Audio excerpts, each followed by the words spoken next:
14장을 봅니다. 1절에서 21절까지 보겠습니다. 신명기 14장 1절로 21절이에요. 당신들은 주 당신들의 하나님의 자녀이니 죽은 사람을 애도할 때에 몸에 상처를 대거나 앞머리를 밀어서는 안 됩니다. 당신들은 주 당신들의 하나님의 거룩한 백성입니다.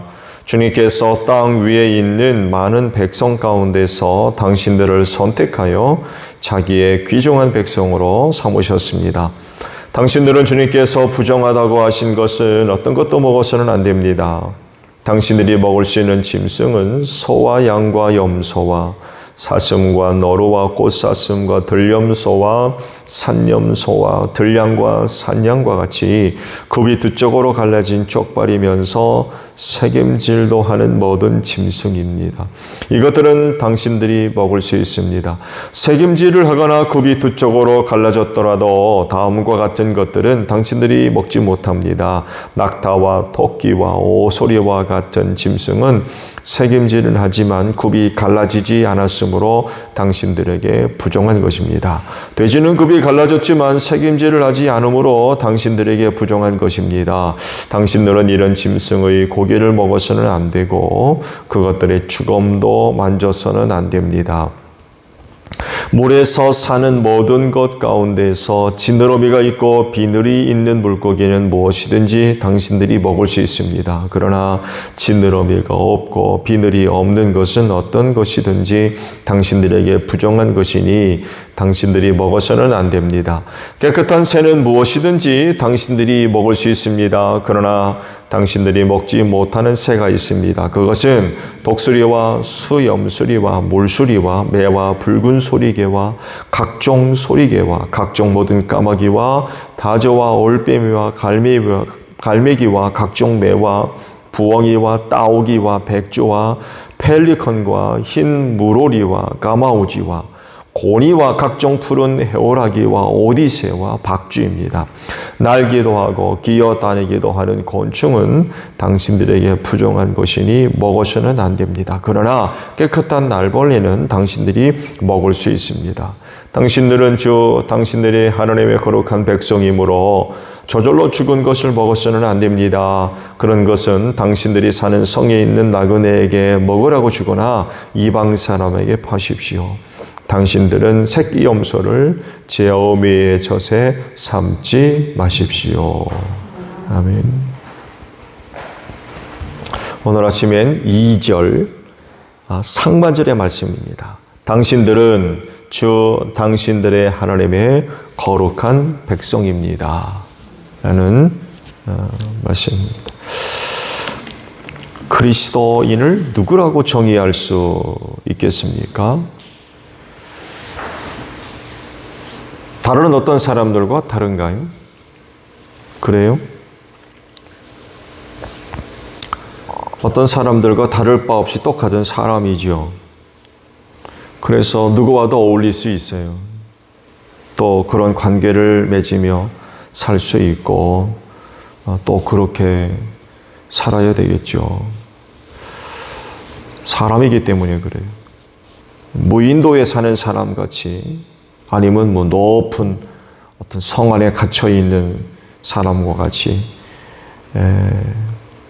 다른 사람들과 관계가 전혀 없이 사는 그런 삶을 살아서는 안 될 것 같아요. 옛날에 눈에 다래끼가 나면 무슨 얘기를 들었냐면 보지 말라고. 다래끼 옮아온다고. 그런 얘기를 들었어요? 그런가요?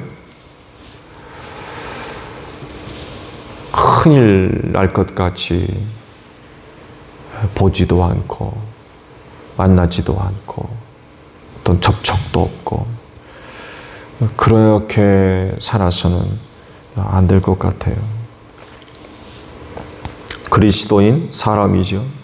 사람이 사람과 사는 게 이상하면 안 되겠지요. 그러나 그럼에도 불구하고 다른 부분이 있어요. 다른 부분은 하나님을 섬기는 사람이라고 하는 부분에 있어서 좀 다르지요. 하나님의 영광을 드러내고 높이기 위해서, 또 하나님의 뜻을 실현하기 위해서 사는 측면에 있어서 다른 어떤 사람들과 다른 부분이 있죠. 이 다름이 바로 거룩이라고 부르는 것입니다.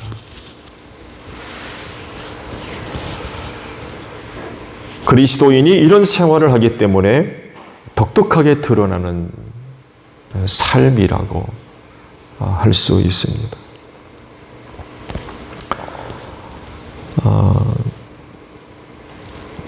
육신을 좇고 육신을 위한 생활이 아니라 오히려 이런 생활들을 좀 멀리하고 절제하지요. 그 대신에 영을 좇아 사는 생활을 중요하게 여깁니다. 그러다 보니까 이런 부분에 있어서도 달라요. 육체를 따르면 영을 멀리할 수밖에 없고, 영을 좇으면 또 육체와 또 거리가 멀어질 수밖에 없다는 것을 체험적으로 알아요.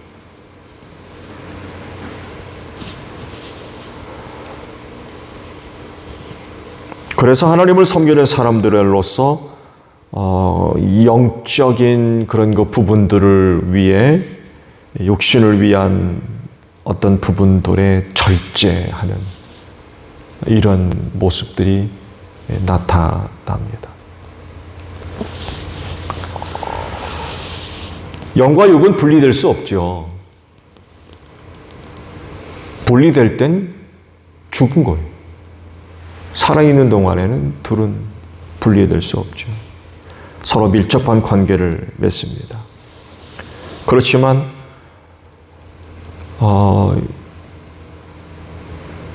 이렇게 생활하는 가운데 육신을 좇으면 망할 것이고, 영을 좇으면 구원을 얻을 것을 믿는 사람들이 바로 이 그리스도인들이죠. 왜냐하면 육신을 좇으면 타락하고 부패한 생활로 나아갈 수밖에 없기 때문에 그래요. 그러나 영을 좇으면 거룩으로 나아갑니다. 구원에 이르고 생명을 얻습니다. 왜냐하면 그리스도인에게 주어지는 하나님의 영, 곧 성령님이 거룩한 영이시고 그런 분이기 때문에 영을 좇아 거룩으로 이끌고 가십니다. 이것 또한 체험적으로 알아요. 이런 부분이 어떤 사람들과 또 다른 그런 부분들로 나타날 수밖에 없죠. 대부분의 사람들은 자기 배가 신입니다. 즉 자기 몸을 섬기고 위하며 살아요. 그래서 몸을 위한 의식주 생활을 시작으로 육신의 즐거움과 만족을 굉장히 중요하게 여깁니다. 그게 전부로 해도 과장되지 않죠. 그러나 그리스도인은 이들과는 달리 하나님을 섬기는 사람들입니다. 그래서 나타나는 것이 영을 좇는 그런 그 생활들을 하기 때문에 이들에게서 보여지는 삶의 특징적인 모습들이 나타날 수밖에 없죠. 예배, 기도, 말씀 청종, 이런 것들이 나타나요. 이런 점에 있어서 좀 다른 거죠. 이것이 바로 거룩이라는 것입니다. 다 똑같은 사람이지만 그럼에도 불구하고 다른 것, 이것이 바로 거룩인 것입니다. 그렇기 때문에 그리스도인이 되었다고 하는 것은 이 거룩이 나타나야 한다는 것을 말해요. 거룩이 나타나지 않는 그리스도인, 과연 그리스도인이라 할 수 있을 거냐? 그리고 이것 때문에 미움받고 핍박받고 시험당하는 일도 있어요. 그거 가지고 이제 시험을 하는 거죠. 그래서 많은 그런 그 고난을 겪기도 하죠. 그리스도인을 통하여서 나타나는 이 거룩은 억지가 아니고요. 자연스럽게 배워 나올 수밖에 없는 그런 부분이기 때문에 부정할 수 없는 그리스도인의 모습이에요.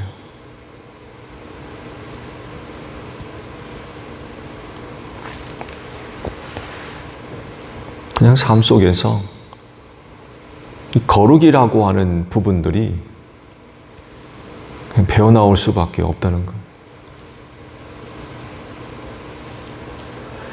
오늘 주신 말씀이 바로 이 거룩에 관한 말씀들이죠. 두 가지를 이제 말씀을 하시는데, 상반절에는 장래 문화에 관한 것이고, 후반절에는 식문화에 관한 그런 그 말씀들이죠. 이 두 가지는 사람 사는 곳이라고 하면 세상 어디서나 일반적이고 보편적인 그런 그 모습들이죠. 근데 이 두 가지를 두고 이스라엘에게 명령하시는 것을 보면 그것조차도 달라야 된다는 거예요. 사람 사는 곳이라고 하면 어느 곳에서나 일어날 수밖에 없는, 또 가질 수 있는 그 보편적인 모습임에도 불구하고 그런 부분에서조차도 달라야 된다. 곧 하나님을 알지 못하는 사람들과 달라야 된다는 거예요. 거룩해야 된다는 거죠.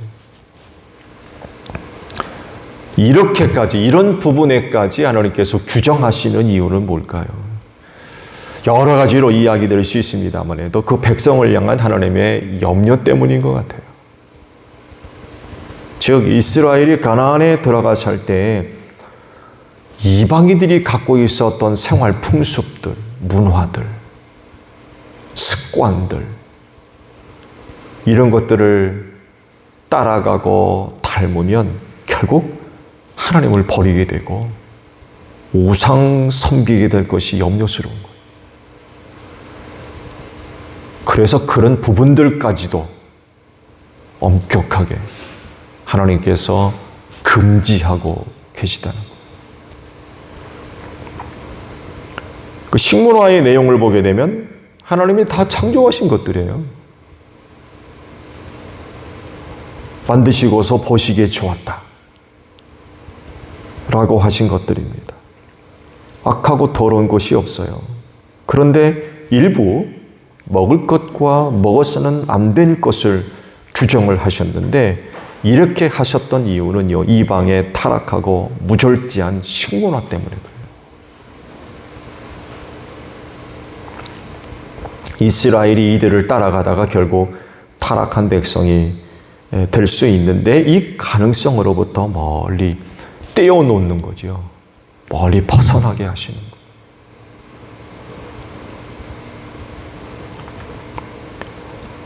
하나님이 선택하셨기 때문에 거룩해야 된다는 거예요. 거룩한 백성이 되어야 된다는 거죠. 그래서 일상의 생활까지도 달라야 했던 거예요.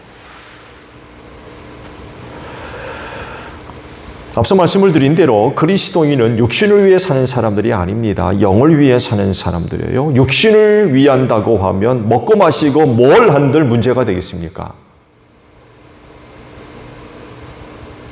내 몸이 받아들이고 그것으로 인하여 몸이 즐겁고 유익하다고 하면은 못할 게 어디 있느냐고요.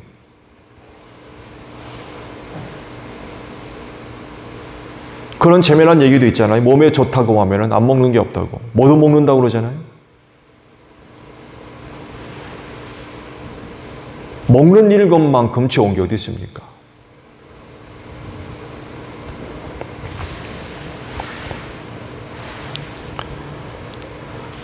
그러나 그리스도인은 하나님이 선택하신 사람들이기 때문에 그들은 영을 좇아 생활합니다. 영을 따라 생활합니다. 어떤 사람들과 같이 되면 안 된다는 거죠. 즉 육신을 위해 살 것이 아니라 영을 위해 사는 거죠. 그리스도인이 이렇게 살지 않으면 거룩하신 하나님, 그건 의미가 없어지는 거예요.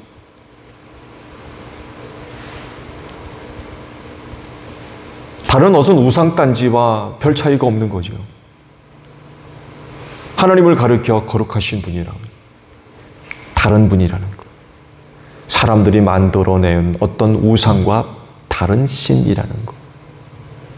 근데 그를 섬기는 사람들, 하나님께서 선택하신 사람들의 삶이 거룩한 삶이 되지 않으면 거룩하신 하나님, 그건 의미가 없어지는 거예요. 더 이상 하나님을 거룩한 분이라고 얘기할 수 없는 거죠. 여러분이 하나님을 부를 때 거룩한 분이라고 고백을 합니까? 그럼 당연히 그분이 선택한 사람들, 그리고 그 하나님을 섬기는 사람들은 거룩해야 돼요. 그래야 그분을 거룩한 분으로 부를 수 있는 거예요. 거룩한 삶이 하나도 없으면서 내가 섬기는 하나님이 거룩하다? 그건 있을 수 없는 거죠.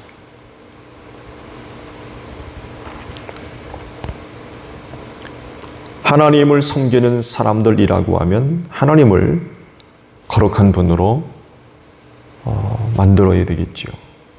그렇게 되려면 그들은 거룩한 사람들이 되어져야 됩니다. 하나님의 영이 거하시는 사람은 절대로 자기 배를 위해 살지 않습니다. 그 영이 그렇게 이끌지 않기 때문에 그래요. 말씀을 드린 대로 거룩한 영을 쫓아 사는 이들은 예배하는 자리로 나아갑니다. 기도하는 자리로 나아가고 말씀 청종하는 자리로 나아가요. 거룩한 영의 이끄심이 그런 길로 이끄시기 때문에 그래요. 그들을 거룩하게 하려고. 그래서 거룩한 자들에게서 나타나는 대표적인 모습들이 바로 이런 거. 그러나 영을 쫓아 살지 않는 사람들에게는 이런 것들을 찾아볼 수 없어요. 여러분이 정말 거룩의 영을 따라 거룩한 영을 쫓아 사는 거룩한 그리스도인입니까?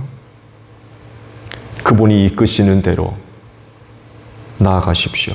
예배의 자리로, 기도하는 자리로, 말씀 청종하는 자리로 나아가야 됩니다. 그리스도인은 모든 사람들과 함께 살 수 있어야 돼요. 여러분, 이런 부분에 있어서 오해가 있으면 안 되는 것 같아요. 다른 어떤 사람들과의 관계가 거의 없다시피 한 이유는 교회 다닌다는 거예요. 교회 다녀서 그렇지 않은 사람들과는 전혀 그건 아닌 것 같아요.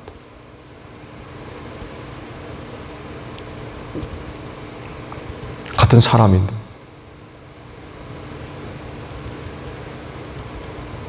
그렇지만 그럼에도 불구하고 같을 수 없는 그런 부분이 있어요. 왜냐하면 영을 위해 사는 것과 육을 위해 사는 것이 다르기 때문에 그렇습니다.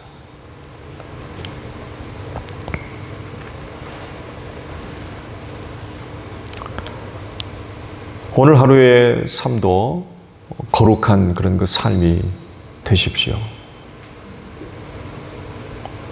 어느 곳에 있든지 또 누구랑 있든지 또 무엇을 하든지 거룩해야 됩니다. 달라야 된다는 거죠.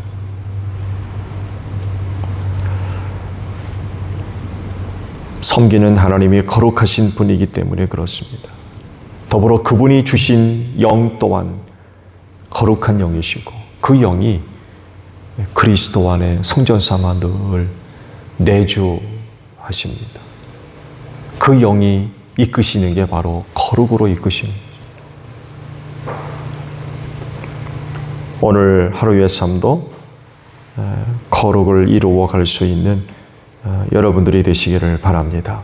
주기도문 하겠습니다. 하늘에 계신 우리 아버지, 아버지의 이름을 거룩하게 하시며 아버지의 나라가 오게 하시며 아버지의 뜻이 하늘에서와 같이 땅에서도 이루어지게 하소서. 오늘 우리에게 일용할 양식을 주시고 우리가 우리에게 잘못한 사람을 용서하여 준 것 같이 우리 죄를 용서하여 주시고 우리를 시험에 빠지지 않게 하시고 악에서 구하소서. 나라와 권능과 영광이 영원히 아버지의 것입니다. 아멘. 기도하겠습니다.